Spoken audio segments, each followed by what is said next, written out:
Lorsque je dis que quelqu'un est un agent, ou quel que soit le terme que l'on souhaite employer, il ne s'agit pas d'une personne qui pendant son temps libre se promène en sortant sa carte secrète de la CIA pour entrer dans un bâtiment officiel. Ce n'est pas ainsi que cela fonctionne. Même si l'on remonte à l'époque du projet Mockingbird, il s'agit simplement de recevoir de temps en temps quelques éléments de langage dans une lettre, rien de spectaculaire. On vous dit simplement, évitez d'inviter cette personne dans votre émission, ou ce sujet-là vous ne l'abordez pas, ou encore, si quelqu'un en parle, vous le coupez au montage. Ce sont des choses très simples, des consignes basiques. Et la manière dont une personne, disons une jeune personne de la génération Z, pourrait être Écoutez ça, écoutez ça. Donc là, il parle ici comment on retourne un influenceur de la génération Z. Comment la CIA retourne un influenceur de la génération Z.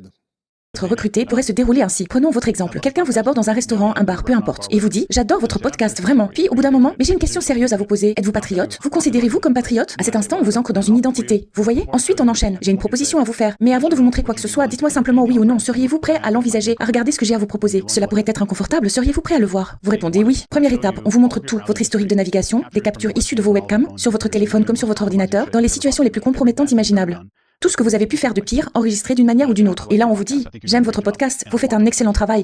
J'ai envie de vous protéger. Je veux que tout cela reste hors de la vue du public. Et en plus, nous sommes prêts à vous verser 20 000 $ par mois. À partir de là, vous avez l'impression que c'est vous qui avez choisi. Vous repartez sans vous dire que l'on vous a forcé la main. On vous avait prévenu que ce serait difficile et vous avez accepté. Vous avez affirmé être patriote. Vous avez validé chaque étape. Et désormais, si vous acceptez, vous vous dites que si vous modifiez votre podcast, c'est pour votre pays. Vous n'allez pas vous considérer comme compromis. Il existe ce mécanisme appelé dissonance cognitive, qui empêche notre esprit de se percevoir comme une mauvaise personne. Vous voyez comment c'est facile de retourner un influenceur?